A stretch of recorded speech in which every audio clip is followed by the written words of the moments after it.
It's Tuesday, August 20th, 2019. Digital Trends Live is about to start. Here are some of the topics we'll be covering on today's show. The streaming wars continue, with news leaking out from Bloomberg that the forthcoming Apple TV Plus service will be priced competitively to Netflix and may be launching in November to take on Disney Plus directly. And John Velasco, our smart home editor, will join the show from our New York studio to talk about a RoboVac and whether he thinks the Galaxy Home speaker will ever actually go on sale.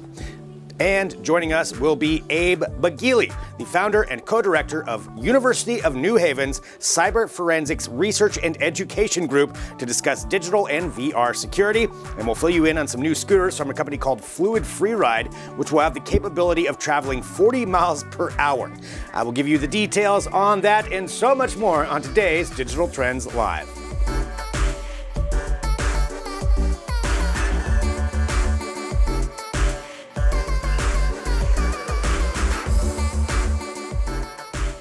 There's Portland, Oregon. Hanif, at some point, you're going to have to explain to everyone how you travel with losing everything. Without losing everything? Oh, no, with losing everything? Yeah. Without anything? Yeah. That was a skill I recently acquired. It's amazing, yeah. You traveled without ID, without a debit card. TSA will let you do some amazing things if you can answer the right questions. There's an article waiting to be written based on your experience, the life of Hanif. Hello, everyone. This is Digital Trends Live. Thank you so much for joining us here today. Wherever you find us, we do appreciate it. We broadcast live every weekday, 9 a.m. Pacific, noon Eastern, bringing you tech headlines, news, interviews, and discussions, all while broadcasting live across a number of different platforms. We're on LinkedIn Live, Periscope, Twitter, Twitch. We're on Facebook. We're on YouTube. We're on Dailymotion, Apple News, 2 different mobile apps. We're on a smart TV app, and we're at digitaltrends.com/live. So wherever you're finding us, you can drop in your comments, your questions, whatever you want to say. We will read it, and sometimes we'll even respond to it. But right now, let's get it started. I'm Greg Nibbler, joined by Hanif Jackson. Howdy, howdy. Howdy, howdy. Just to explain that, when I was talking about that at the beginning of the show, Hanif and I were part of the Digital Trends crew down in Georgia last week, and Hanif lost his ID. Quite the doozy. And was still able to travel. Figured out how to work the system and was still able to do it. It was impressive. Made it. I'm back home. Glad to be here. You're here, and now let's talk about some news. We have a lot to cover today, and we really do. Of stuff. Yes, it is indeed. A loot box. A loot box's worth of stuff. Let's start off with the Apple TV Plus news that we're hearing. This is coming out from originally a report from Bloomberg, and it sounds like more organizations are reporting the same thing, that we're getting a price and potentially the release date of Apple TV Plus finally. So the rumor is it's going to reportedly cost $9.99, and that's going to be with a month trial, a free trial for a month, and then $9.99 after that, and that it will launch in November. Couple of things with that. $9.99 brings it in close to Netflix. I think Netflix's lowest tier is $9. Is that right? Now, because they just recently, not recently, but like a month or two ago, they upped their pricing for HD and 4K content. So if you want the 4K stuff, you have to pay more for it. So this is, falls more in line with their lower tier pricing. So $9.99 if that were to come out, and they've got some specific, original programming they're putting in. We'll get into the programming side here in just a minute because they've released some new trailers for some of the shows that they've got. They've got a lot of celebrities behind it. They've certainly have spent some money on it. But the other thing is launching in November. That to me is a bold move, because November is when Disney Plus is launching. Disney Plus is a behemoth. It's something that every single streaming organization is paying attention to because of how much content they have. They're going to launch with a Star Wars series already ready to go. And how you can be, and I think at $7.99 a month. To compete against that is really going to be difficult. Now, surely their price is going to go up at some point for Disney Plus. I mean, that price isn't going to last that long. But with all that content, it's a bold move for Apple to just say, all right, you're launching in November, we're going to launch in November too. Yeah, I mean, you can see this is them competing, obviously, them trying to take shots at Netflix, and like I said before, even with Netflix's price increases, they haven't really lost loyalty. People still are watching Netflix in droves. So this will be interesting to see when these two services launch, how many people switch over. Here's my theory and what I think is going to happen. People are just going to pay up. They're going to be subscribed to all three, I think, at the end of the day. You think Apple TV people will subscribe? I think so, because people want to watch what they want to watch, especially Star Wars. If they know that they can only get it on this one platform, then they're just going to go for it, I think. Disney's they have my money. Already. I've said that before. Shut up and take my money. I mean, just take my money. You've got it, especially, at least as long as they keep putting out Marvel and Star Wars series. So that's where they're getting me, is Yeah. the Marvel stuff. But that's why with Apple TV Plus, what do they have that's enough for you to say, I want to? And we don't know how it's all going to work, what platforms it's going to be on, whether it's just Apple devices. We don't have that kind of information, but this is what we're hearing. We do know, as far as original content, they've got a couple of big ones. They've got a Jennifer Aniston, Reese Witherspoon, Steve Carell series called The Morning Show. Actually, I think is the actual name of it, which is about a television morning show. And they said it's classified as a dramedy, so I don't know exactly how that's going to work. A dramedy. Forgotten art form. But that's one of the things they're going to have. So it's certainly at least some star power, I guess if you could say that, involved in that. They also have another one, a space series. They also have one with Jason Momoa. So, and then Oprah's involved somehow. We know Oprah's in there somewhere. That was the big mic drop moment Yeah. at their big conference, right, when she came out on stage. So you can't underestimate the power of the O. So you cannot underestimate that power. That, I think, could be one of the biggest draws. But right now, as is, since we are live, I want to know what people think. Is this enough? Knowing $9.99 a month, say it's going to be on the platform that you want to watch it on with the series that they've announced so far, is that enough for you to subscribe? Is this something that you're like, okay, yep, I trust Apple. This is their foray into streaming content. I'm going to subscribe to this in addition to everything else. Are you willing to pony up another $9.99? I think people will. I think ultimately at the end of the day, like I said, they're going to want to watch what they want to watch, whether it means they have to have 3 services versus just the one. I think people are going to cough up the cash. Yeah, and I'm taking a look here in the chat. So again, let us know what you think. I see Tugi just said, subscribe to it all and forget having a life. Yeah. I mean, that's true. That Called is. it. Yeah, that's absolutely something that you're gonna have to think about. But with all of this content out there, there's some good stuff. I don't know if Apple TV has enough though for me to add that as one more service on. Disney Plus, yes. But that's also my wheelhouse. If Oprah, and Oprah hasn't really announced anything for the platform yet. Sure. But you do know she's involved, so. And there's other things going to be on the platform other than just Oprah's stuff. She already has her own network. Yeah. No pun intended. So, I'm kind of excited to see what the other content's going to look like, quite frankly, and what shows they'll have to offer with all these big star names. Yeah, where they're going to go with it. They did say, and this is another thing that's coming out, that they originally were planning on spending $1 billion on original content, which for streaming television services, that's kind of a drop in the bucket. Right now, I think Netflix spends about $12 billion a month on content. Now they said they're going to up that to $6 billion. At least that's what we're hearing. So up to $6 billion. My head is swirling with all these numbers. Yeah. I know, $6 billion, and that's still nothing. That's like a beginner's budget when it comes to streaming television, of what we're dealing with. And for Apple, that's nothing. So they're going to be testing this out to see where it goes. But that's what we're hearing right now. So at least getting some information. Bold move. Apple, if this does happen, launching directly against Disney Plus at the same time in November, both going head to head. I think Disney's going to take it, but Apple also has access to billions of devices. I think maybe everybody who has an Apple device gets a free month. Wrapped in. Here's a crazy theory. What if they're trying to force some type of awkward partnership, right? Like at its face, it looks like they're competing, but maybe Apple knows that they can't compete, but they're like, hey, we've got all these devices, and all those people that are on our ecosystem also like Star Wars and Marvel stuff. So you think they're going to try to work out some kind of rental? This could be like some weird frenemy type thing going on. Yeah. I certainly don't think that Netflix is happy about it. No. They're not going to be.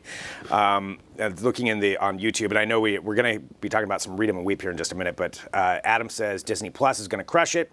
FOMO says that these multiple streaming options won't end well. Raphael is asking 4K HDR in both. We don't really know, I don't think, as far as how that's going to work, what that side of it's going to be. Let's see, Xiaomi is 100% better than Apple TV. Well, Xiaomi doesn't have a streaming service that I know of as far as television content, so it wouldn't compete in this aspect. But that's where we're at. This is the news coming out, and these streaming wars are going to continue on. As even next year, you have Warner Media, or now HBO Max, right? Yeah, that's what it's going to be called. NBC Universal. Everybody's coming out with one, so we'll have to see where it goes, but that's Apple TV Plus's news. You can read more at digitaltrends.com about that. And speaking of reading, it's now time for some Read 'em and Weep. where we take a look at some of the comments and questions that come through across our many different platforms, and we address them directly. Literally my favorite part of the show. This is where we talk directly to you about your comments, because that's what we do here at Digital Trends. We're not like the other people. We read the comments here. So on Facebook, Thomas Sherman, regarding this pool table scans and projects your angle to create the perfect shot. Cool tech, but now the game of pool is just so unfair and so many feelings have been hurt. I'm just so relieved that everyone can now get a trophy. All right. Participation trophies? I don't know about that. Thomas, I get that, but if you've ever seen me play pool, you would know that I could absolutely use this technology, and it still wouldn't be an advantage against anyone. I think there's a handicapping factor here that needs to be taken into consideration. Okay. Yeah. I think I missed this one, but yeah, it probably is pretty cool. I'm not a pool shark. Yeah. I kind of suck. So I would be whatever the opposite of a pool shark is. That's what I am. Yeah, that's me. And yeah, I'm into it. But I think in all fairness, I think everybody should have to use it though. Yeah. You know, or no. Level the playing field. Mm-hmm. Or just me. Just me. I think that would be fine too. So Thomas, I do understand that. I appreciate that feeling a little bit in there. But thank you. Thank you for your comment here on Facebook. So again, that was just a comment on Facebook about pool tables, scans and projects your shot. Ryuji, regarding Sony WH-1000XM3 versus Bose QC352, which is the best and why? Man, your voice sounds like John Mayer, but you sure don't got the look. Oh my God. Is he referring to the mist? The Whiskey Mist? I'm not sure if that's Whiskey Mist. That's probably more Ryan Juanita. Oh, yeah, he does Dubs? have that. Oh, man. It's Caleb. Oh, it is Caleb. Okay, so it's Caleb who we're talking about.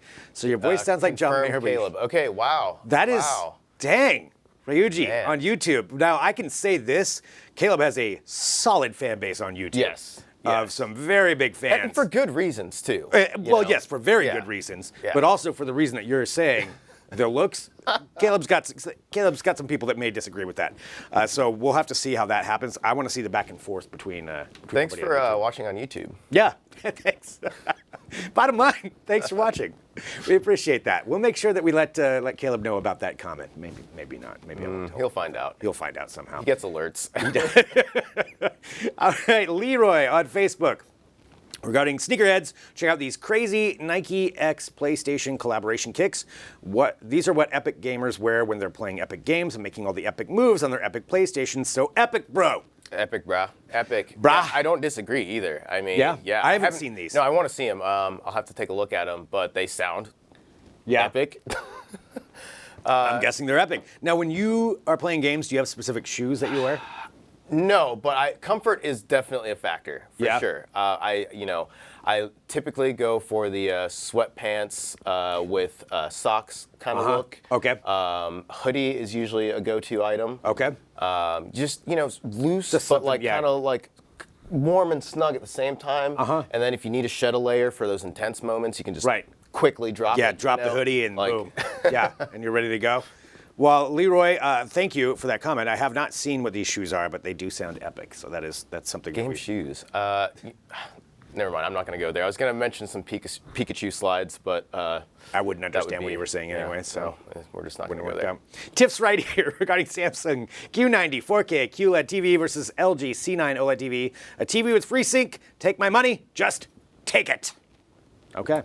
Yeah, sure. I mean, I'm guessing she's planning on gaming with that, because I don't know why you would need FreeSync. Yeah, because FreeSync would just help you out with the gaming side of it, right? Yeah. Okay, so take my money. I'm not sure which one had the FreeSync. I honestly don't know. We'll have to take a look at that myself. But Tiff's right ear, just the name alone, I really want to think that's the story there. Tiff's right ear. What happened to the left ear? Who is Tiff? And who is this person that's talking right now? Because I don't think it's Tiff. I'm going to tell you, I don't think that's Tiff. But also, what's going on with the left ear? Yeah, that's what I mean. Where'd the left ear go? What happened? Is this some kind of weird, Leonardo da Vinci kind of thing? What's going on here? I don't really understand. But also, though, thanks for watching on YouTube. Bottom line, Tiff's right ear. Invite Tiff's left ear, too. All right. Not going to try it. Regarding tech briefs, California to ban facial recognition software for law enforcement. Y'all want to know? Everyone, they can't see this, but everyone in the booth right now is awash because you didn't try to pronounce his name. Y'all want to not use facial recognition tech and want to ban the word of the man? Y'all stupid. All right. Well, Okay, so California banned. I got caught up in the y'alls. Y'all want to not use facial recognition tech and want to ban the word of the man. Y'all stupid. So I can tell you what the actual story is. What's the context here? The actual story is the California government is thinking about banning the use of facial recognition tech in police body cameras because it's just so inaccurate. They did a test on the California legislature, and like 26 of them came back as being labeled as known criminals, based on the criminal database. So like, okay, that's not right. Yeah. So they said, so they wanted to ban it. They wanted to ban the use of it. Yeah, and so we're still. Why? I don't know where the problem is there. Yeah, well, I'm unsure. If I could pronounce your name, Lucano? I don't know. I'll guess on that one. But regardless, thanks for the comment, though. Yeah. By the way, thanks for watching on YouTube. All right, there we go. You can read more about that at Digital Trends. I know we got to get through some news here. We have so much to cover just in the next few minutes. So let's get to that. Sam Slaughter. I'm Jackson. There we go. That is the name of Sam Slaughter's new book, I'm pretty sure, is what that's going to be. All right, let's continue on. We've got some more news. Let's talk about this. The big thing that's going on right now is Gamescom, and that is happening in Cologne, Germany, and it's kind of like the E3 for Europe, I guess, to put it in one way, but it's where a lot of major announcements are happening right now for gaming. We have all those at digitaltrends.com, but we just wanted to go through just kind of a few of them right here, some of the highlights. I would say one of the big ones that I think from yesterday is Sony. Sony has picked up the gaming studio Insomniac. Now that's big because they made Spider-Man. Yeah. Spider-Man the game. Yep, that's a huge deal. Huge pickup. Sony realized like how much of a hit they had on their hand when that came out. I mean, obviously you saw them bundling the game with the system for a while at a ridiculous price. Yeah, this was just a good move all the way around. The gamers are happy. Gamers are happy about this. Yes, they are pleased. Okay, so yeah, because you never know how gamers are going to react on this one. No, everyone was very pleased. Okay, so that's good. And we talked about the streaming television wars. The gaming wars are still going on too, because you have all of these new entrants coming in, including Google with Stadia. Yep. And they had their big press conference yesterday, talking about some exclusive games and some other partner games, some AAA ones that are going to go. Cyberpunk 2077 is going to be part of it. Yeah, that's big. A slew of titles. As you see, if you're watching, you just saw their little logo reveal there, and they just flashed all their titles that they had, because that's the only way you're going to get people on your platform is by showing them that there's things worth playing here. Yeah. And that's what they're doing. So Stadia, making some big waves at Gamescom. And another announcement outside of Stadia that I'm personally excited about was Destiny 2. There's some new content coming out there. What is it for Stadia? Looking at the Stadia stuff, though, this is pretty amazing, though. The game anywhere idea and concept, I think, is pretty cool. I can't wait. And also the price point seems to be right there. But sorry, jumping back to Destiny 2. Yeah. So the content there that they put out, there's more on the Shadowkeep expansion. So there's literally a slew of new cosmetics. Anybody that plays that game knows it's kind of a loot and shoot game. So the more stuff you can offer us to go out and get, the more exciting it is. And there's Shadowkeep, the Gates Lord Eye. There's just it's a slew of content. Vex is going to be all over the place in this one. So you can get your fill of Vex milk. For those of you who know. I have no idea what you just said. No. But I'm just going to assume it was safe. It was so Destiny 2, that is one of the new content for Destiny 2. And then Google Stadia, we talked about that. Some of the Sony news, Nintendo Switch. We got a bunch of news on that. They had a big press conference. Witcher 3 is coming to Nintendo Switch out in October, I believe they said. So yeah, that's going to be a big one. If you're into The Witcher, I still need to play that game. I still haven't played it either. I haven't played it yet. And I don't want to skip ahead. Are we going to talk about the Ford stuff? We're going to get to that here in just a minute, but let's talk about one more thing from this, and then we'll get on to the Ford announcement. So something that I thought was pretty cool, and that's actually out right now, I just wanted to draw attention to, is some interactive gaming programming from Sony. It's a show called Erica, but they're positioning it as a game. So if you remember Bandersnatch from Black Mirror, which was an interactive show on Netflix where you could decide what the characters were going to do, that's what this is, but they're really positioning it more as a game, but with live action actors playing these roles. Yeah, this is super cool, and it's available to play now. I think it's super cheap. I think it's only like $10. Mm-hmm. So yeah, you can definitely go out, grab this now, get into it. It's kind of one of those like choose your own adventure kind of things. I'm into it. I might actually go play this later on. Yeah, I'm definitely going to try it out. I like something new like this just to see where you can take that technology and how people are incorporating it. I mean, it's a lot of hours to make those kinds of interactive content, make that thing because of how much filming they have to do with it, but that one looks pretty cool. So you can read more about that at Digital Trends. One other thing, let's go on to the next thing from another announcement, but actually from a car manufacturer at Gamescom, and it's Ford. Ford is now looking to recruit players for its eSports team named Fordzilla.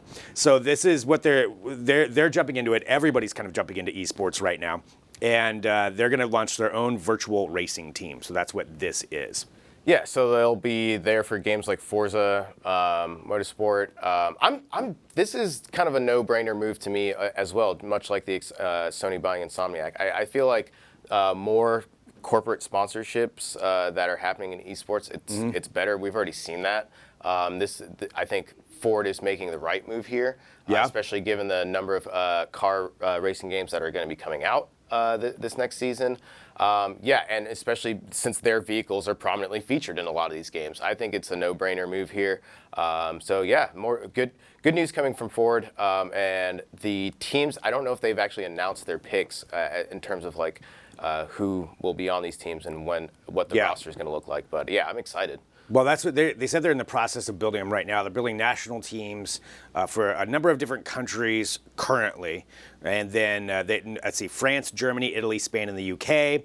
And then some other additional European team. And then no word on when the US is going to be a part of it, but I'm sure it will be at some point as they're building out these racing teams. I mean, and that's based on just how successful esports are. I mean, we saw just with the Fortnite World Cup, what was that, a couple of weeks ago, where that kid won $3 million. Yep. And 40 million people competing to be that one guy who won that. And I think that's just a sign of where esports is going. I mean, there's more and more and more money being poured into this. And Ford, I think you're right. Ford's smart to jump in on it. Yeah, I think might as well get in on it at the beginning. A great move, and quite frankly, they might be a little bit late. I mean, not late in the sense that they're missing the boat here, but this was something that I think they probably could have done earlier. Yeah. Well, they're getting into it now, so that was one more announcement from that. You can follow all of the Gamescom stuff at digitaltrends.com. Something outside of that I wanted to just bring up in particular because Hanif was joining us today. So you bait me in with the video games, and then you trap me with the scooter news. That's exactly. That's exactly it. Demon. So this is the news. This is about a scooter that's coming out from Segway Ninebot that is going to be autonomous. So here is something we may be seeing on our roads soon. Now, we all know about renting the eScooters. It's in pretty much every major city, I imagine, at this point. And there's the scourge of these scooters just laying on the side of the road. Well, this is something where they've come up with a plan to avoid that, to where the scooter would power itself and bring itself back to a charging station. Nay, I say, nay. It's just litter in the streets, so now you're going to have moving litter in the streets. Hanif, how do you feel about e-scooters? This makes me miserable. I'm so appalled right now. Like, I can't believe this. Like, oh, okay, well, we're just going to line them up, and sorry if they're inconveniencing you, but now they're going to inconvenience you in packs that move on their own from hotel to hotel. Correct. No, this is the worst. We can find better use of our robot technology than this. This is not what Hanif's all about when it comes to this. This is wrong. Well, this new one is called the Kick Scooter T60. It is going to be expensive. It's expected to be priced around $1,420, but it will be driving itself. However, they will also have the ability to have someone else remotely control it as well. So Even somebody worse. else back Even in the worse. studio somewhere. Better than sitting litter, Rick is saying. Yeah, this is my favorite Instagram account right now. There's an Instagram account where they're basically doing bad things to bird scooters. Yeah. I'm not going to say the name on air, but you can find it. You can Google I've it. shown It's pretty some easy pictures to of that. easy to find. These will appear on that account soon. I guarantee that. I'm not going to say how or who, but we'll see them. Somebody's going to be doing that. So we're going to get a bunch of camera shots from somebody back in the studio like, hey, let go of it. Well, let's see, George says we'll add swords to the autonomous scooters as they drive by. Yeah, this is the worst. George, we got to do something about this. All right, well, you can read about that at digitaltrends.com. So again, that is an autonomous scooter that could be on the streets near you soon. Hanif will not be kicking them. I will say that. No, not me. Not. Personally. No. But, But you'll laugh when they do. Yeah. So all that you can read up on at digitaltrends.com. Like I said, we have got lots of coverage, though, coming up. So much to talk about today. But first off, I want to say thank you to Hanif for joining us. Yeah, thanks, man. Thanks. Always fun. Always fun. And what we're going to be doing next is taking a quick break. And then we are going to be joined by Jeremy Slate for Command Your Brand and talking about podcast advertising and how important that is. I am certainly a proponent of podcasts, and I'm excited to have this conversation. So if you've got questions, comments, whatever you want to bring up, drop those into the chat on whatever platform you're watching. We'll be back here in a minute with more Digital Trends Live.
Welcome back to Digital Trends Live. Thank you, everyone, for joining us. We broadcast live every weekday, 9 a.m. Pacific, noon Eastern. And we love talking about trending tech headlines, news, and interviews, all kinds of things along those lines. And particularly, podcasts are certainly a trending topic. And I will say, if you look up wherever you get your podcasts, look up Digital Trends, you'll find ours right there. And let's talk about podcasts right now. We have certainly an expert in the field joining us, Jeremy Slate, the CEO of Command Your Brand Media. Hello. Hey, Greg. Thanks for having me today, my friend. Thanks for joining us. Excited to get into this and talk about particularly some of the trends that you're seeing because you're such at the forefront of this. But for everybody watching, can we get a little bit of your background and how you got into this medium? So I actually have my master's degree in ancient history, taught school for a little bit, and went through a bunch of different things before I finally started my podcast, Create Your Own Life, which has hit the top 100 in iTunes. I've interviewed some amazing celebrities like three-time Indy 500 champion Elio Castroneves, Grant Cardone, the national championship host of Ohio State, Jim Tressel. So I've gotten to interview some really, really cool people.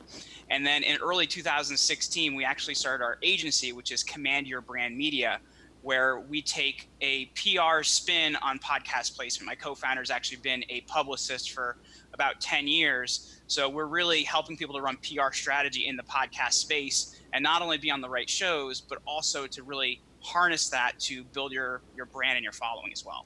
Let's talk about some of the, I want to get into actually some more of what that PR side of it is as well. But before we do that, let's talk about maybe some overall trends in podcasting and what you've seen, particularly, I would say within the last couple of years. I feel like it's really reached a new plateau and it's going into new directions and really getting noticed for what a powerful medium it is versus before. But how have you seen this?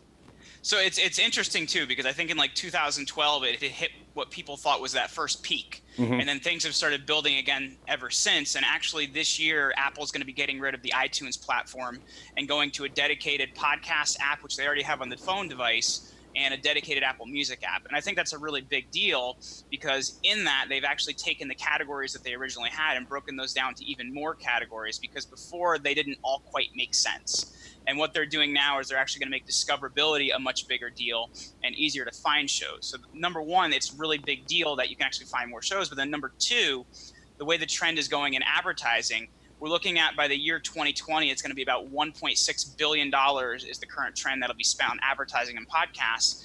And by the end of this year, this should be the first year that the podcast space hits $1 billion in total advertising spent. And it's very cool as well, because one of the big trends that Apple has talked about too is in their beta stats program, they found that listeners actually stick around for about 80% of an episode. So you're seeing people sticking around to a platform. Advertising is really sticking there as well. So it's a really huge deal right now. It is. I mean, it's with that destination listening. If somebody's a fan of whatever the show is, they want to hear the whole thing. And it seems to me that they're going to be more receptive to the advertising that's also on that platform, because they trust the hosts. They trust whoever it is that they're listening to each week. How have you seen it with brands, I guess, maybe with on the advertising side, I guess. Let's go with that. How have you seen advertisers turn around and now, investing this to where it's almost $1 billion? What are some of the big things that they're seeing for takeaways? Well, I'd say first and foremost, Tim Ferriss had actually tried an experiment not too long ago with advertising on his show, because he's always advertised a lot of really great products. And he actually tested a model where he went to a user donation supported model. And he actually had a lot of his listeners saying, hey, Tim, we actually missed the advertising because it told us what you believe in and what you look at. And he actually brought advertising back. So the thing brands are seeing is it's not quite like an ad, it's more like a testimonial, because a lot of times these hosts are using these products or they're using these services, so they're actually listening to it as more of, do I want to use this in my life or my business or whatever, rather than just another product that's being promoted on a show. Or if you go on a radio ad, I've heard some 60-second radio spots and you're like, people don't talk like that normally. So it's a much different type of pitch as opposed to typical advertising. Yeah, I would think, with a radio ad, it's easy. We're all kind of programmed just to tune that out. Okay, there's the start of the ad block.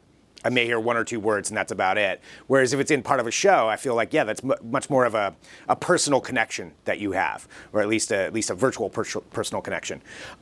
So looking at it from there, with your company, now you go into different podcasts or brands, and let's walk through a little more of the specifics of what you do. So we work with a lot of CEOs and founders, and basically they'll come to us and they'll say, hey, I'm looking to build my following online, or I'm looking to grow my brand, or I have a product I'm launching. Because the cool thing about the podcast space is not only do you get in front of the right audience, but also since it's all online, you're creating backlinks and you're creating a lot of these different things. So you're actually changing your online ecosystem, which is a really big deal as well. So when a brand comes to us, we find out, what does your perfect type of listener look like? Because you can target down in the podcast space to a level that a lot of people just couldn't do before. And then we actually take them through a process of what to say on that show and the call to action to have at the end, because there is a little bit of a mix of, I guess, new media PR and also direct response marketing. We can actually take them through how to do their interview properly so that they do see conversions and they do see the right brand growth. And we end up looking with clients before they do their program and also after they do their program, what does your online footprint look like as well? Because a lot of the backlinks you're getting from these different places that are hosting platforms are actually high authority backlinks. So not only are you getting in front of the right people with the right positioning, but you're also getting more of the right links to your site that are do follow links as opposed to no follow links. So it's actually helping in that way as well. Interesting.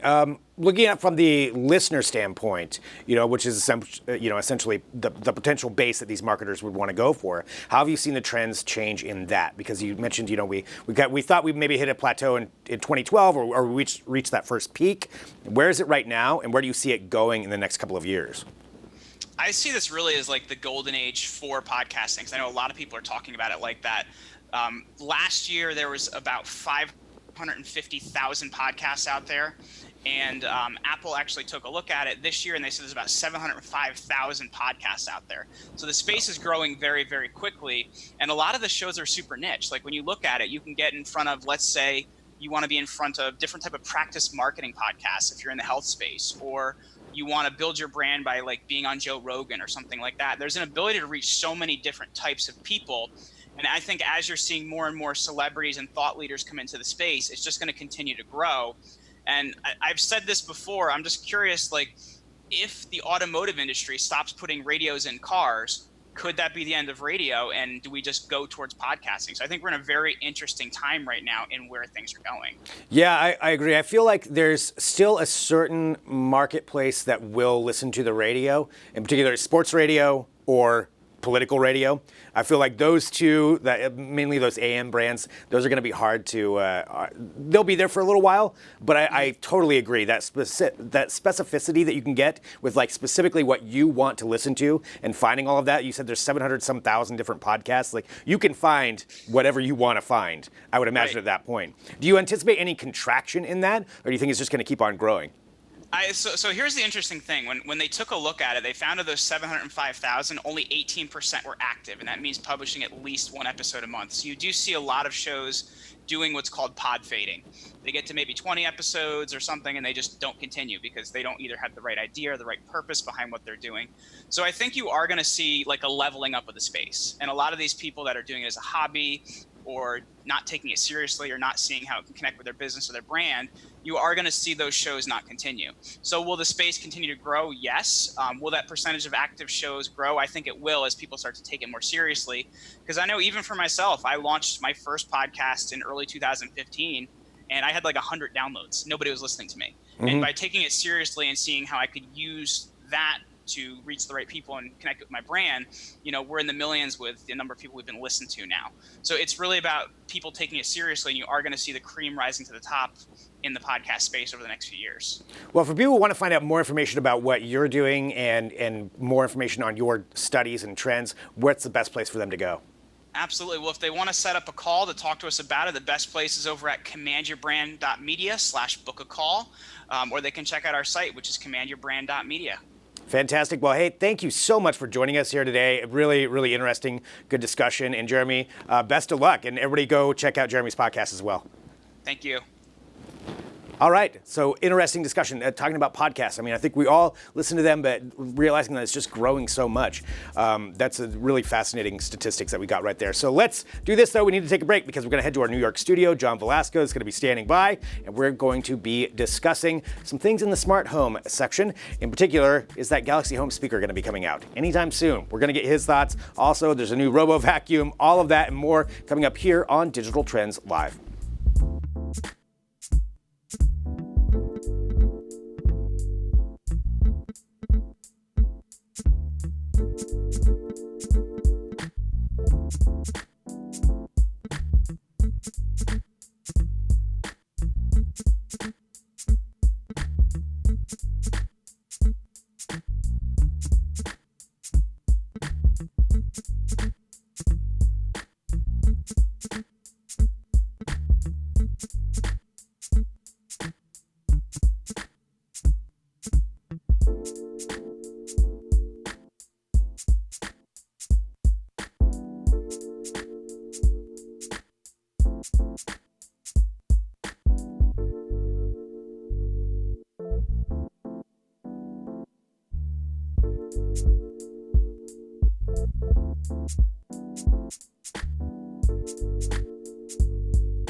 And welcome back to Digital Trends Live as we continue through the show, bringing you tech headlines, news, and interviews. And I want to emphasize again, we're interactive right here. We can take your comments and questions as they come through. Whatever platform you're on, I will see them, and we'll definitely bring those up and address those on the show. But I'm here in Portland, Oregon, in our Portland studio, but we have our New York studio, and standing by, we have our smart home editor, John Velasco, to talk about some different things going on in the smart home field. In particular, something that I think he's kind of passionate about, judging on basically what he's written. But hello, John. Thanks for joining us.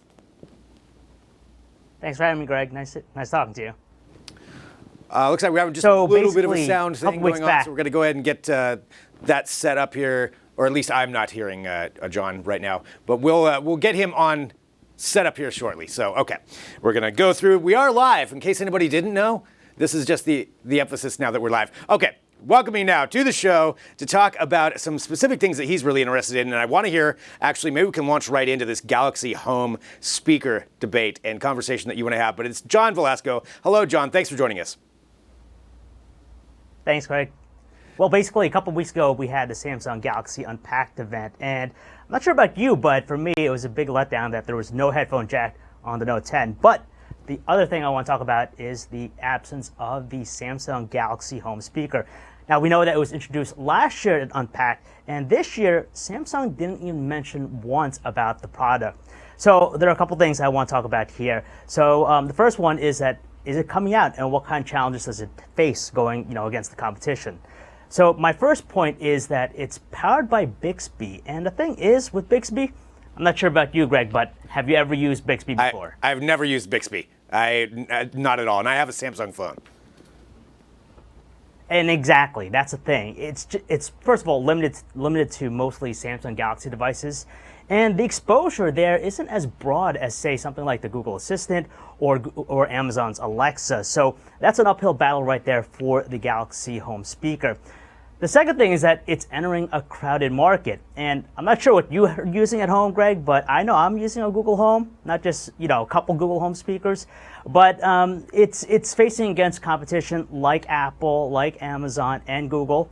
It's a crowded space to be in right now, and they're pretty much a big name player, obviously, but the thing is that the pricing too. So the Galaxy Home speaker, you could assume it's going to be priced up there in the premium space, alongside things like the Google Home Max speaker and even Apple's HomePod. So that in itself might be tough trying to penetrate a broader market because you have the smaller size speakers like the Galaxy, just like the Google Home Mini speakers, and even the Amazon Alexa Dot speakers. They're a lot cheaper and they're more affordable, a little bit more attractive for most people. So I'm not sure if you're using one, but I have a couple at home, and that's an area that Samsung's going to have some stiff competition there. And the last thing is that it's coming down to the wire. It's been a year, right? So we still haven't heard a definitive launch date for this product. And who knows? We don't know if this is going to even eventually come out. I reached out to Samsung about this, and what they told me was interesting. They said that we're continuing to refine and enhance the Galaxy Home prior to launch, and we look forward to sharing more with Galaxy fans soon. So it's kind of vague. I know it's kind of vague, but we'll see what happens. I'm not sure what your thoughts about the Galaxy Home, but I think it has a lot of stiff competition up ahead. Yeah, I definitely agree with that as far as the stiff competition. I mean, for one, Bixby just really hasn't taken off. I would think, and maybe I want to get your opinion on this too, why do they keep doubling down on Bixby? I mean, maybe they've invested so much, they want to keep it going. But if they could maybe make the Galaxy Home speaker compatible with, say, Google or Alexa or something along those lines, would that maybe make a difference? Would that make a difference to you as far as the smart home space? Yeah, Bixby itself, people have used it. I've used it a little bit, but there's just that exposure. It's just, again, limited to Samsung Galaxy devices. So it doesn't have as broad of exposure as, say, Google Assistant, because you have Google Assistant in pretty much every device, whether it's a smartphone, some smart speakers. So that by itself, they have a head start on. But the other thing is just the development. How is it going to compare against the competition? With the current lineup of smart speakers like the HomePod and even the Google Max speakers, you could automate different things at home. We're going to find out whether or not it has as much support for various smart gadgets at home, but only time will tell. Well, that's the Galaxy Home, so you can check that out, digitaltrends.com. We've got an article about that, and when it does come out, if it ever comes out, what some of the possibilities are with that. So that's on that side of things, but I know we had time to talk about one other thing, and that is an actual product that I believe you can get right now, and that is a new RoboVac. Can you walk us through what this one is? Yes, this is actually my first review for digitaltrends.com, so you can check out the review Congrats. on the website. But this is the Eufy RoboVac 15C Max, and the cool thing about it is that I think it's a great entry-level smart vacuum. So the difference between this over the other models they have is that they have added Wi-Fi connectivity, so you can control it via the app. It also features Google Assistant and Amazon Alexa integration. It has a sleek design, which I like because, for some of the vacuums out there, they're a little bit thicker. So trying to get underneath furniture is kind of tough. This has a very sleek design, low profile design. It can go underneath furniture, so it cleans up those areas that don't typically get cleaned. And also has a strong suction. If you look at the front, there are actually two brushes that rotate, and there's one on the underside. So they work in combination with one another to actually suck up the dirt and pick it up. So it's great for rugs, carpet, hardwood floors. My only gripe, though, with this robot vacuum is that it's not really the smartest, per se, with most of the entry-level models. I'm not sure if you ever used one, Greg, but this one has like what I call the bump technology. So it doesn't have some of the newer features like laser mapping that other robot vacuums have. So this one, when it bumps into something, it goes back and it keeps on going back and forth. It's not as efficient. So it does take longer to clean up rooms, but it has a strong suction. And the best part is, it's affordable. $280, you're getting a robot vacuum that's great on carpets, hardwood floors, and it's also Wi-Fi connected, so you really can't beat that price. I was going to ask a couple of questions about this because I actually don't have one. I've had friends with them, I've seen them in use, but I've never actually picked one up. And I do have hardwood floors, so this probably would be something I could utilize. What are the advantages with you said that it's Alexa enabled and Google enabled. What can you do with that? Can you just like order it to go like, hey, robot, go to the corner? Like, what are the commands that you're giving it? Well, first of all, I gotta say, I don't know how I don't even know how you don't have a robot vacuum. They're quite useful. But for the Amazon Alexa integration, the Google Assistant integration, exactly what you said. You just tell it to start vacuuming, it'll automatically do it. If you have a smart speaker at home, it'll detect that, and you can also tell it to stop cleaning, go back and recharge. So you have that integration, but I don't know how you don't have a vacuum because these things actually will get a lot of the work done for you.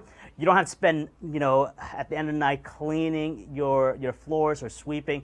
This takes all the hassle out of that. So definitely suggest doing that. If only there were a smart home editor at Digital Trends that could hook me up with a robot vacuum. Anyway, John, I want to say thank you so much for joining us here. This is always fun, and congratulations on the review. So really looking forward to seeing more of your work on here. And John, thanks for joining me here this morning. Thanks, Greg. I'll see you.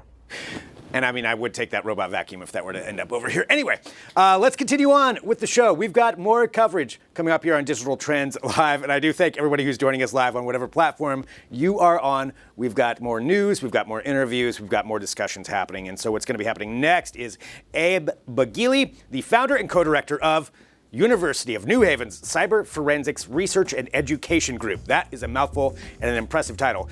He's going to be joining us to talk about digital security, and particularly in the virtual reality space, something that probably a lot of us aren't thinking about, but security for that, security online, different ways to discuss that and actually handle that. So Abe will be our expert for that segment. That's coming up next, so stick around. Back here in a minute with more Digital Trends Live.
Welcome back to Digital Trends Live. I'm Greg Nibbler. Thanks for joining us. We broadcast live every weekday. I want to keep on emphasizing that because I want to make sure that you know you can join us all the time, 9 a.m. Pacific, noon Eastern, and get all kinds of tech headlines, news, interviews, and discussions. And digital security is certainly something that we discuss a lot on here. I think we're all aware that there are issues with it, and there are going to be ongoing issues with things that we need to be aware of and how we can help protect ourselves. And we've got somebody who's an expert that's joining us right now. I want to make sure that I get your title correct. It's Abe Bagili who's joining us, who is from University of New Haven's Cyber Forensics Research and Education Group, the founder and co-director. Abe, thanks so much for joining us. You're welcome. Thank you for the opportunity.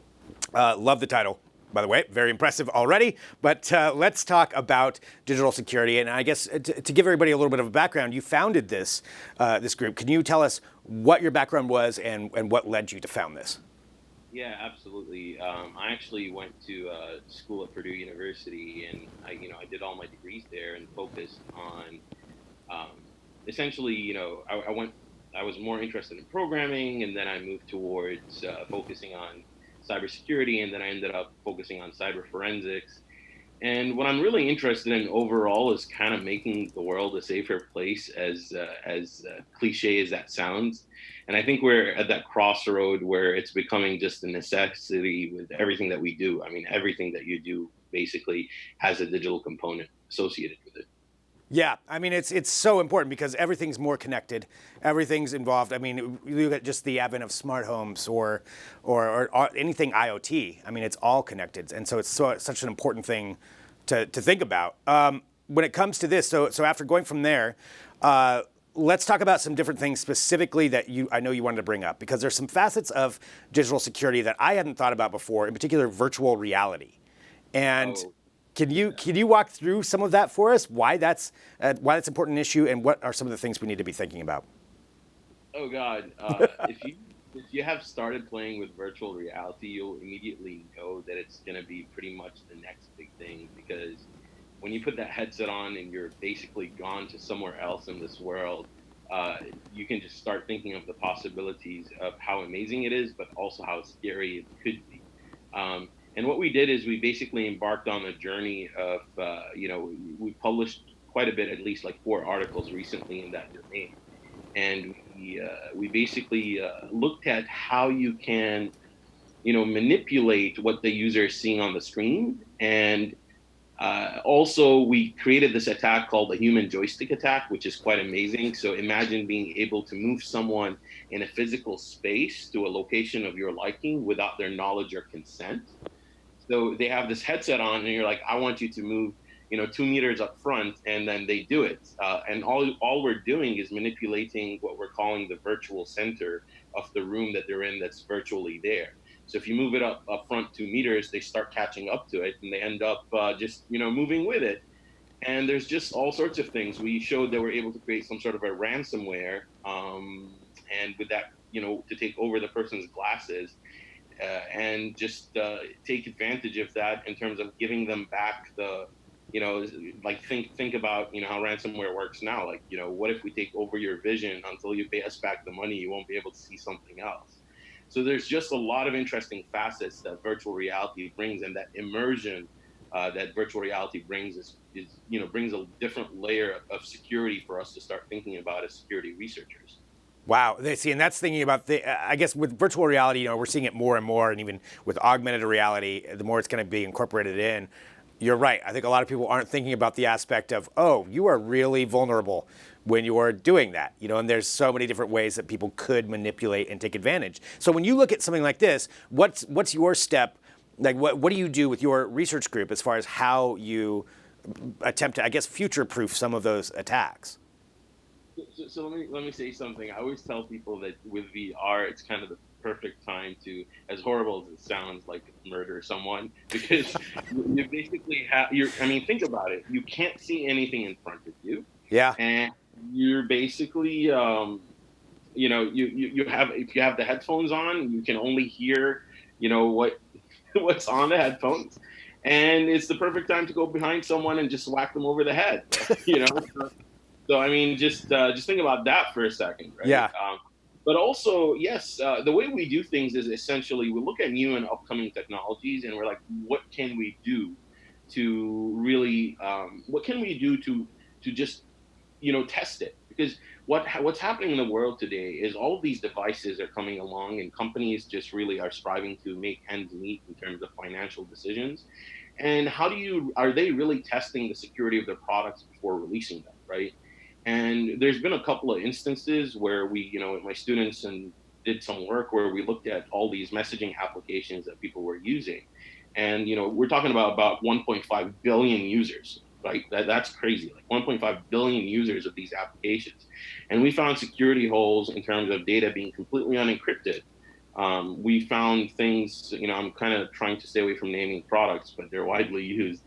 Yeah. We found that we're able to download things from these company servers. So all these private photos that, you're sharing with your friends in this, just on this phone app that you're chatting with someone, like we're able to get those back from the company servers by just writing literally code that's 5 lines of code, right? Yeah, and just over the top of it, you're able to snag that. It's just amazing. So I think, ultimately what we do is we show the vulnerabilities, and by showing the vulnerabilities, we're able to show the weaknesses, and by showing the weaknesses, we can tell them, like, these are the things you need to be fixing. Like, this is how you would fix this. Have companies been responsive to that? Some have, and some have lined up their their legal teams. And but we do responsible disclosure. We're very careful about that. So some companies are protective, some companies embrace it. And as you've heard, like all the big companies, Microsoft and all the big players, Apple, they're now offering sometimes millions of dollars worth of bug bounty programs for people to start doing this stuff, right? Because if you find a problem, they want to know about it before it goes public and people are affected by it. And I think the culture is shifting towards that. I think, I find, interestingly enough, I think one of the major industry sort of big players that are kind of behind on this is financial institutions and insurance institutions and things like that. So all of our money, like you have Apple, you have Google, you have all of these companies that have embraced that culture. If you find a bug, give it to us. Even the government. So the government now has a program where if you find a problem with their systems, if you notify them, you get like dog tags or things like that. It's just kind of interesting as kudos. But some of the big financial institutions, like they're way behind in terms of thinking towards that, and partially because they're really focusing on their reputation, but their reputation will be tarnished further if you're able to, do these things to them. Yeah, I mean, you look at Capital One, Equifax, I mean, all these big financial institutions that should have had more protection. Those should be learning lessons, you would hope, for other institutions and themselves going forward. Well, for individuals at home, what are some specific things that you would recommend that they do to help protect themselves? So, I think one of the major things that you can do as an individual is stay up to date on all of your systems. So make sure that you're updating your systems constantly. Make sure that you're buying products that are, like in everything in this world, when you go to a supermarket, you can buy a quality product, and you can also buy a product that's really cheap. And, when you buy a product that's really cheap, it's made that way. And that's kind of what's happening in the IoT world. Is you have all of these cheap products that you can put at home, like a baby camera, or a baby monitor and things like that. And people are like, oh, it's just $50. I'll buy it and use it. And like, well, hold on just a second. Think about this, right? Because when you're putting this at home, and if it's a cheap product, it probably comes with cheap security. And just keep that in mind, So I think for me personally, it's about thinking about what you're going to purchase. Do you really need that fridge that you can log into? I mean, if you do, then that's fine. So think about that. Like, go through the process of thinking of, do you really need that next digital device that you're going to be putting in your home? I mean, it might be cool to have, but is it necessary? That's another thing. And stay up to date. Stay up to date with the news. Stay up to date with certain websites where you can go to and register to see if your identity's been stolen. I have so many people that come to me these days. I'm like, hey, my identity's been stolen. I'm like, yeah, all of our identities have been stolen with the recent hacks. So it's just making conscious decisions and reaching out to to people that can help you if something does happen, and reporting it. I think a lot of things go underreported. Go to the cops, contact the authorities, let them know what has happened when something has happened. And these are kind of the important sort of messages that I hope people would kind of take into account. Well, Abe, I want to say thank you very much for joining us for this. This has been really fascinating interview. I'm never going to look at virtual reality the same again, so I'm far too paranoid for that. So that's out for me. But regardless, it has been really interesting. And where can people go to find out more about what you do? So you can go to unhcfreg.com. You can actually go to to our website, university website, newhaven.edu, and find us there. And I do want to say, if you're a listener and you're fascinated by all of this stuff, we have federally funded scholarships for people to come and study this year right now. And the government is paying top dollar for full tuition and everything so that you can graduate and go work for the government. So there's a huge need in cybersecurity. There's 3.2 million job openings by 2020 or 2021. I don't remember exactly the year, but be one of us. Come here and or anywhere else and make a difference. Great. Well, there you go. So definitely go take a look at that if you're interested in applying for it. There's exactly the way to do it. Well, Abe, thank you very much for joining us here on Digital Trends Live. Thank you so much. Have a wonderful day. You too. All right, and I know we need to get to a break. We've got some other great interviews coming up, and we are going to be talking about VR actually later on in the show. Going to talk about virtual reality being used to help people with Alzheimer's. Really cool use of that. A lot more coming up. Let's take a break. We'll come back. We'll do some news. This is Digital Trends Live.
This is Digital Trends Live. Thanks for joining us. Let's talk about some more news. This is what we're going to do right now. I've got some other stories that I want to bring you up to date on, some trending stories, and some things I think you should be aware of for the day. First off, we're going to go with this. Can you name the oldest, longest running live streaming website on the web?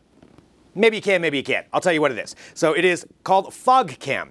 And this has been live streaming since 1994. And we're taking a look at it right there. So there's just a screenshot. Now, live streaming means this is so old, it updates like every 30 seconds. You'll see a new update of a picture. This is in San Francisco, and it's supposed to be to showcase the fog in San Francisco. They had to move it around a couple of times, and it's in the news right now. It's on the campus of San Francisco State University. And it's in the news because it's about to end. It's about to end after 25 years of streaming, being the longest running live stream. It's about to end. And the reason is they've kind of run out of money for it. And apparently, not that it costs that much money, but also the campus is kind of done with it. And I think they're just kind of done with holding on to it. But it's still really cool. This is a piece of internet history, that has been around for so long, and that's mostly really boring. Even the people who run it, they even admit, they're like, yep, not a lot happens. Apparently, one of the guy's cats was on it originally, and he thinks that his cat may have been the oldest live streamed cat on the internet. But FogCam is going down. And so, since that one's going to go away, and again, this is a trending story, so fogcam.org. You can still go there and take a look at it. It does look like a website from 1994. It is set up like that. But since it's going away, somebody else is going to be taking its place. And this one has to do with fish. So the fish website, let me get the actual name. The actual name of this site. I'm sorry, I just feel like people need to know this. The Amazing Fish Cam. That is the new site that is going to be taking over as the longest running live stream site. It also came out in 1994, but it's always had that FogCam website over its shoulder, holding it down, being the longest running one. When FogCam goes under, Amazing Fish Cam is going to be the new champ. You can see it right there. It's that programmer Lou Montulli, who set this up in 1994, is going to be the one who's organizing this, or has the Amazing Fish Cam still going. And that is going to be taking over as the longest streaming website on the web. There it is right there. Amazing Fish Cam. So you can tune in anytime that you want and join in there. There it is. I believe that's actually live right now, watching some fish. So that is what we do here. Digital Trends Live. We're streaming a streaming live stream. Super meta. That's what we're doing. Want to make sure that you are aware of what's going on with the live streaming websites. All right. Let's get you a couple more stories here before we go into our interview. Let's talk about autonomous robot deliveries. Big topic that we bring up here a lot on Digital Trends. You see a lot of companies working on that kind of last mile, maybe last leg to deliver you packages. And with autonomous robots, there are a lot of companies that are trying to figure that out. And in particular, there's one called Starship Technologies that has been working on this for a while. You would think it's working with SpaceX, but no, it's actually working with delivery robots. And they've been really honing this for quite a while. They just got a massive amount of funding for it. And they announced that they're going to be, after some successful tests at George Mason University and Northern Arizona University, they're going to be releasing their delivery robots to over 100 different university campuses in the United States. So this is pretty big. This is where they've seen a lot of success. You also, I believe they were testing these out in Berkeley, and it's to deliver just things across campus. Deliver some books, deliver some snacks. They travel along the sidewalks, they travel within the university, they map it out, so you can see it right there. It's kind of just a little cooler that travels along, and there's some different people that are utilizing the technology. So that was in Mountain View where they were testing it out, and it's pretty cool. So far with these tests, they've traveled more than 350,000 miles, crossed 4 million streets, delivered some 6,000 pizzas, 7,000 gallons of milk, 8,000 coffees, 9,000 sushi rolls, and a whole lot more. These are some of the things that they announced in their press release. But yeah, so delivering pizzas, milk, snacks across a campus. Kind of makes sense, actually, when you think about it, if you were able to just pick that, order that up. I don't know exactly about the security, but I suppose it's probably pretty hard to get into, so it doesn't sound like, or at least they haven't announced a lot on that. The delivery fees are really cheap. They said delivery fees vary by locations, but are typically $1.99 or less to have something delivered to you. I would utilize one. Would you utilize one of these? Because I think we're going to see more and more of these rolling out across cities and across neighborhoods. A lot of companies are working on this, but certainly it sounds like Starship Technologies has found their niche in these universities. And that's if it works there, you're going to see more and more of this spreading out to other locations as these students graduate. They're going to want to be used to these delivery robots. So I think we're going to see more and more of it coming up. But let us know what you think about that in the comments. All right.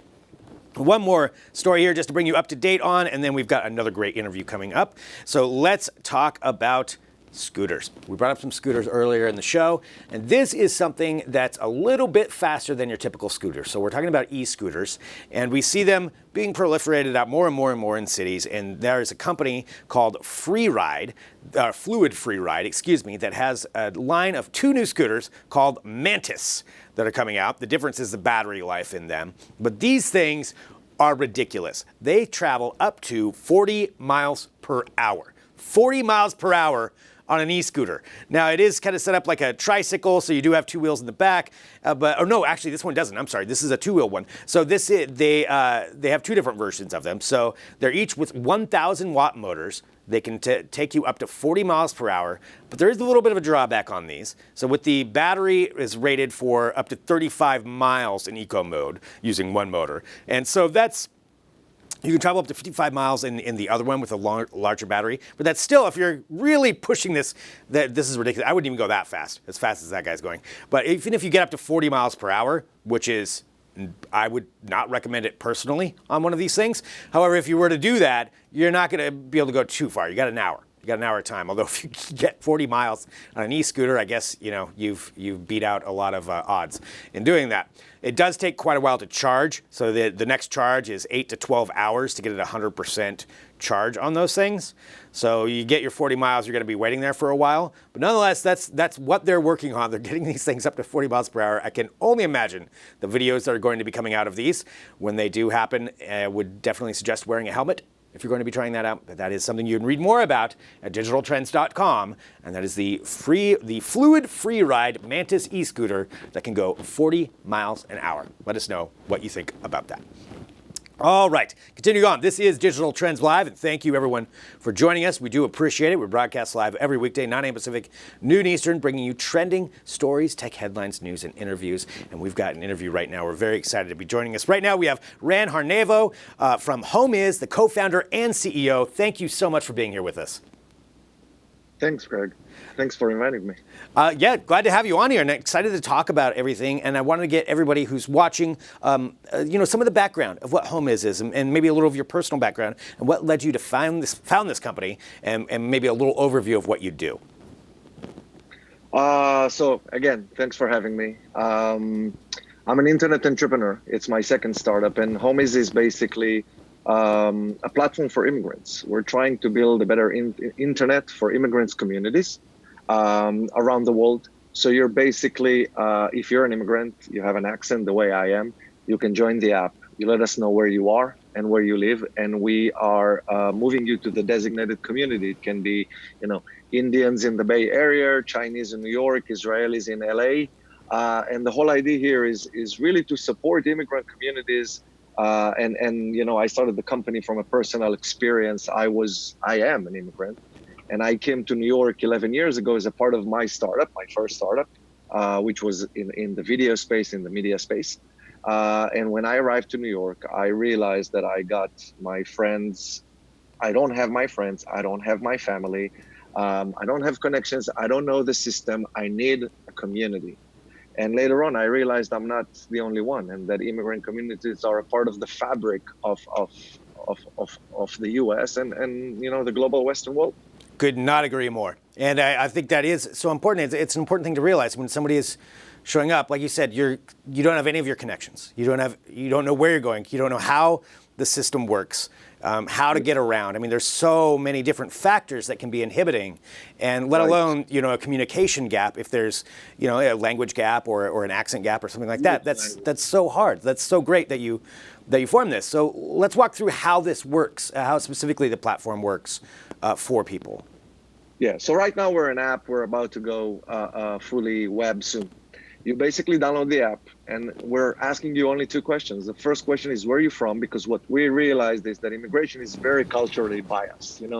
We're not globalists. I'm Israeli, and someone that comes from India is Indian, and we preserve our culture, and we preserve our food and our habits, etc. So we ask you that question. And then we ask you, where do you live? And then, the minute you tell us who you are, we're bringing you to a community of people that, are pretty close to you. Culturally, language-wise, they can help you. And I think that what I realized, look, we did not invent immigrant communities. They're with us for hundreds of years. And they're really what helps people assimilate, whether it's finding a great lawyer or a great service or a guarantor to your new apartment or just to find love. And, we're actually trying to do something pretty humble here, which is to give a platform for people who really need it way before the internet was invented, in my opinion. Yeah, I mean, this is such a huge help. I can only imagine. Let's walk through some of the success stories and some of the different ways that it's been utilized so far. So you said, just so I can understand correctly, like if somebody logs in there, they answer those two questions, and then they'll say, we'll use you for an example, Israeli, New York. And then what it will do is say, okay, well, in this is a neighborhood you want to look at, or here's a community you can go talk to. Is that how it is? Will they connect you personally with someone? It will bring you to the community of Israelis in New York. Okay. And we already have over 15,000, which is a big amount of the network. So just to give people some context, we started 2 years ago.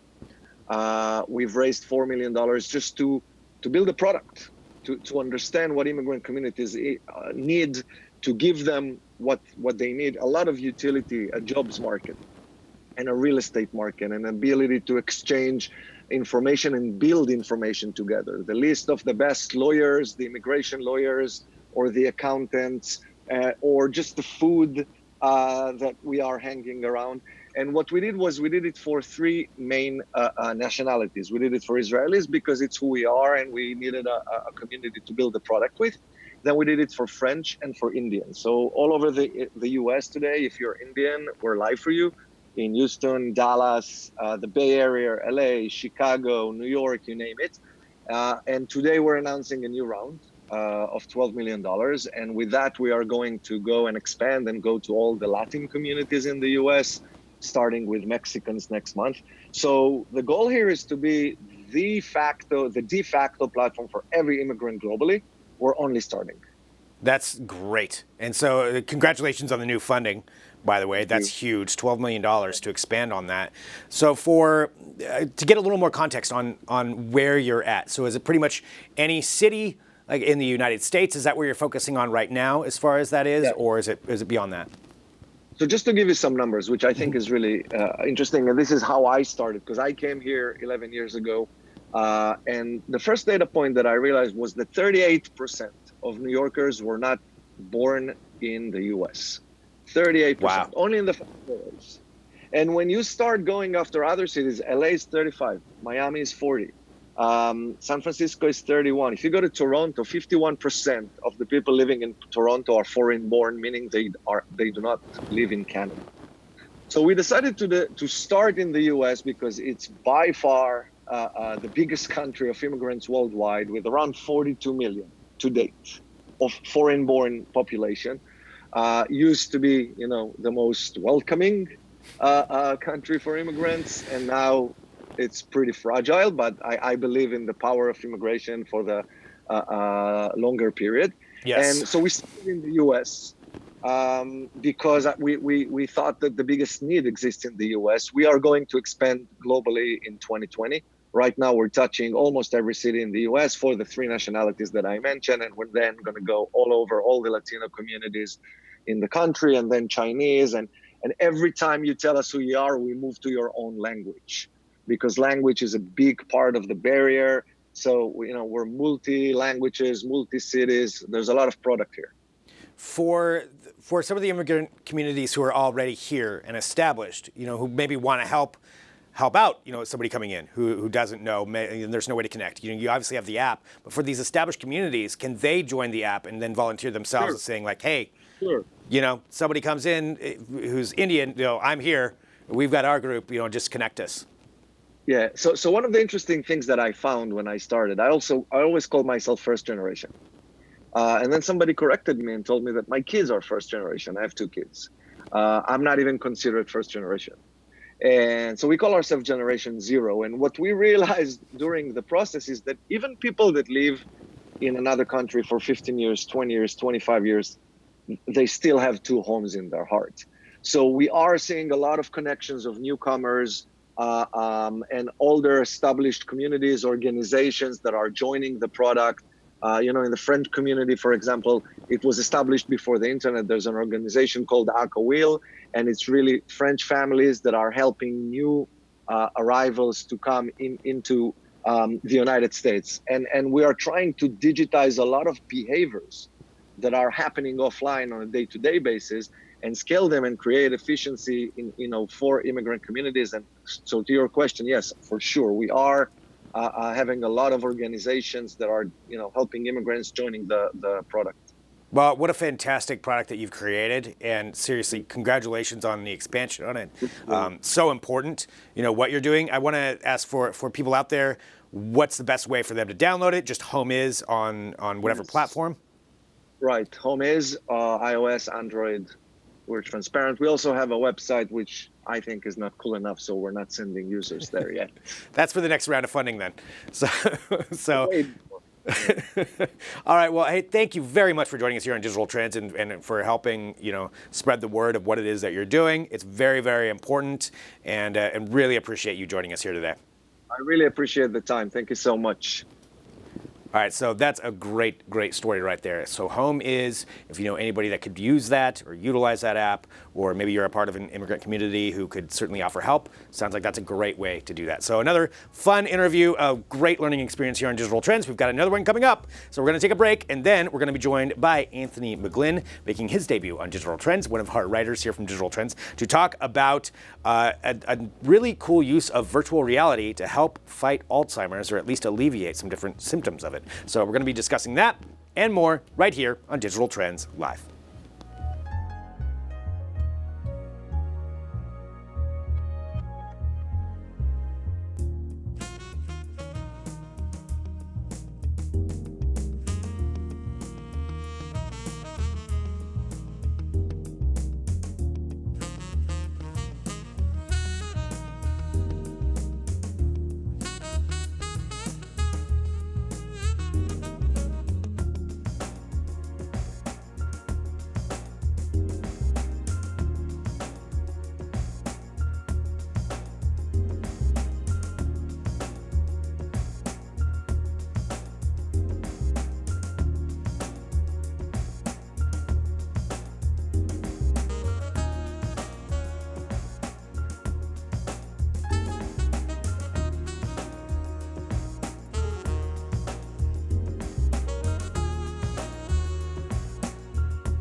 This is Digital Trends Live, and we're broadcasting live on a number of different platforms, so wherever you're finding us, we appreciate it. Hit that subscribe button. That way you get notifications when we do go live for not only this show, but the other programming that's part of this platform that we've created. It's a lot of fun, and since we're interactive, we get to comment back and forth with you. So drop in your questions if you have those as we go through the show. I'm Greg Nibbler, and really excited to talk about this next topic because we got an article that's up at Digital Trends right now specifically about this, and we are welcoming to the show, we have Anthony McGlynn.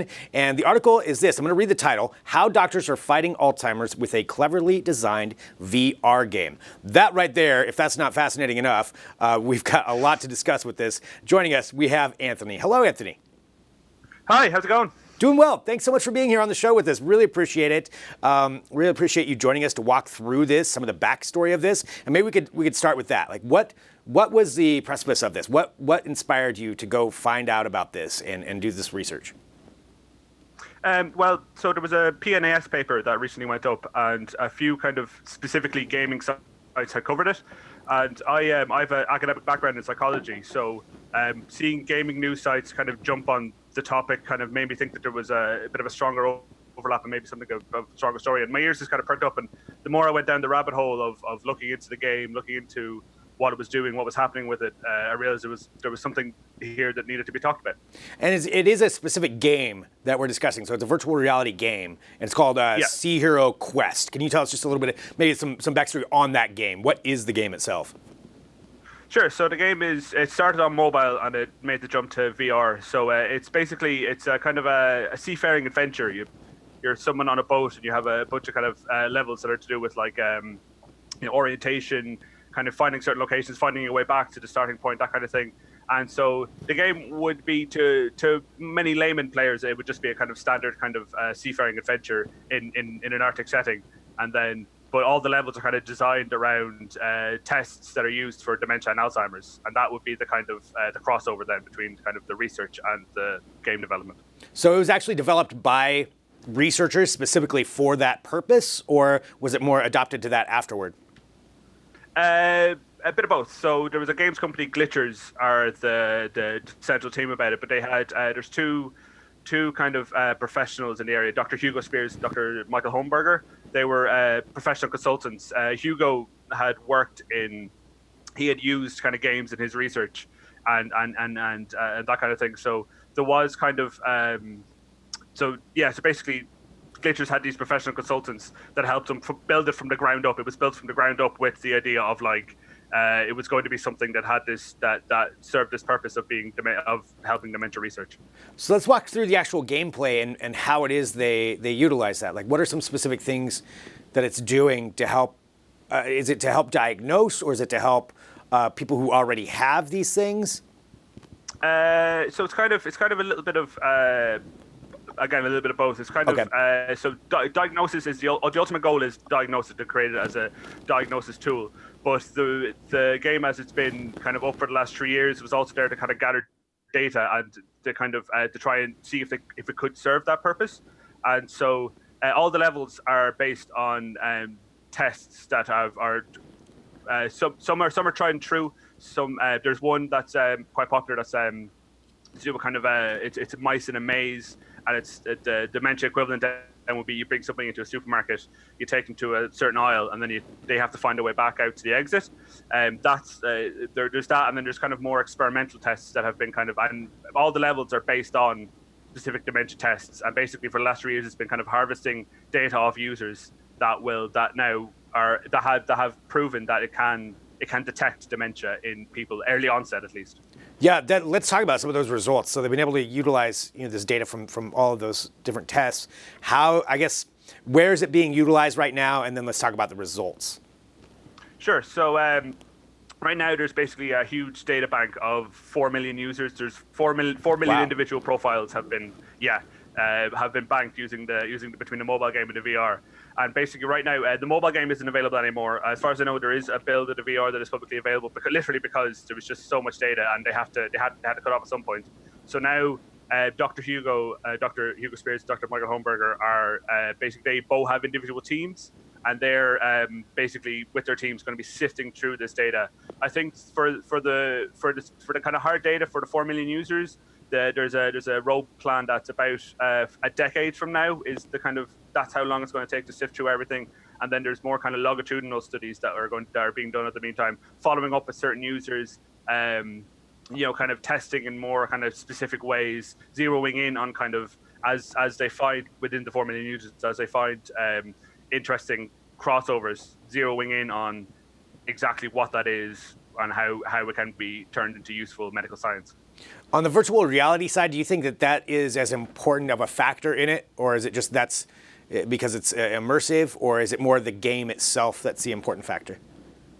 I think both are definitely going to be serving long-term functionality. The Glitchers currently are making VR builds freely available to medical scientists and doctors. So if you're a doctor in the area, you can have this free VR build and you can use it to test and diagnose within your own practice. And with the mobile game, the cool thing about the mobile game, and it's something that Dr. Spears hits on in my article, is that increases the accessibility of the fact that we have a diagnostic tool for dementia that's on a smartphone. Means that somebody, in theory, you can fly out. The example he uses, in theory, you could fly out a phone with that game out to somewhere in the Himalayas, and a doctor in a Himalayan village could diagnose somebody there with dementia. Which is, it's really groundbreaking in that. I think accessibility is the kind of thing that could be really amazing here, because everybody has a smartphone and everyone has access to a smartphone, and having an app that a doctor can turn on and can then allow them to diagnose and see dementia is something that I think will be groundbreaking in the future.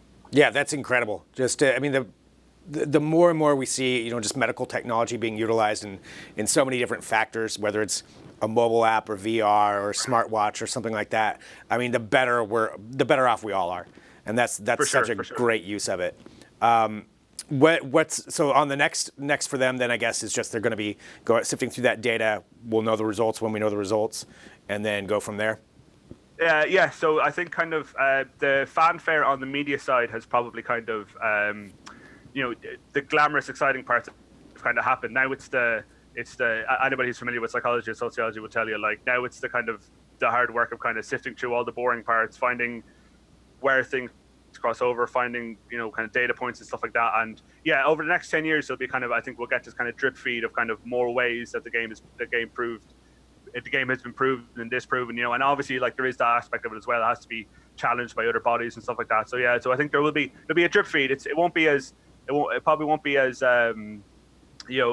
glamorous for a lot of people, but that's where the kind of medical science part will be kind of increasing and coming more to the fore. Well, it's got to start somewhere, and that sounds like they're on a great start. Well, Anthony, thank you so much for getting some time here to join us here on Digital Trends Live. Really, really appreciate it. Thanks, man. Thanks for having me. Yeah. All right. So again, all of the fun things that we're learning about here on Digital Trends Live. And that's about what we've got for today on this show. Great job by Anthony right there talking about that. You can check out his article at digitaltrends.com.